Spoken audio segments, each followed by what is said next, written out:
So இந்த ட்ரேடை குறிக்கிறதுக்கு stock market, share market அப்படிங்கிற 2 பதங்கள் பயன்படுத்தப்படுது. இந்த 2 கடையில் சின்ன ஒரு வித்தியாசம் இருக்குது. ஸ்டாக்குக்கும் ஷேர் கடையில் ஒரு சின்ன வித்தியாசம் இருக்குது. ஸ்டாக் அப்படிங்கிறது ஒரு முழு கம்பெனியினுடைய ஸ்டாக்கை குறிக்கும். உதாரணத்துக்கு டாடா ஸ்டாக் அப்படின்னு சொல்லும்போது அந்த டாடா கம்பெனி தன்னோட கம்பெனியில் எதெல்லாம் விற்கிறதுக்கு அவங்க வச்சுருக்கிறாங்களோ அதெல்லாம் அந்த முழுமையான அந்த ஸ்டாக்கை குறிக்கும். ஷேர் அப்படிங்கிறது அந்த ஸ்டாக்கை தனித்தனியாக பிரிச்சிருப்பாங்க, அதுதான் ஷேரை குறிக்கும். ஸோ ஸ்டாக் அப்படிங்கிறது ஒரு முழு கம்பெனியினுடைய ஒரு இன்ஸ்டிடியூஷன். ஷேர் அப்படிங்கிறது அந்த ஸ்டாக்கிலேருந்து நம்ம தனித்தனியாக வாங்கக்கூடிய தனித்தனி பகுதிகள். ஸோ இந்த மாதிரி நீங்கள் ஒரு கம்பெனியினுடைய ஷேரை வாங்கி இருக்கும்போது அந்த கம்பெனி நல்ல லாபகரமாக அதிகமாக வளர்ச்சி அடைந்தது அப்படின்னா உங்களால் அந்த ஸ்டாக்கை பல மடங்கு அதிகமான ரேட்டுக்கு உங்களால் விற்க முடியும்.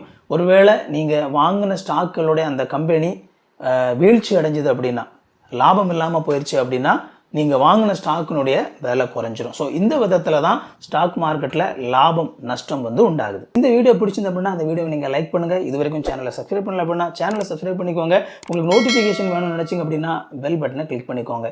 இன்னொரு யூஸ்ஃபுல்லான வீடியோவில் சந்திப்போம் friends. Thank you. God bless you.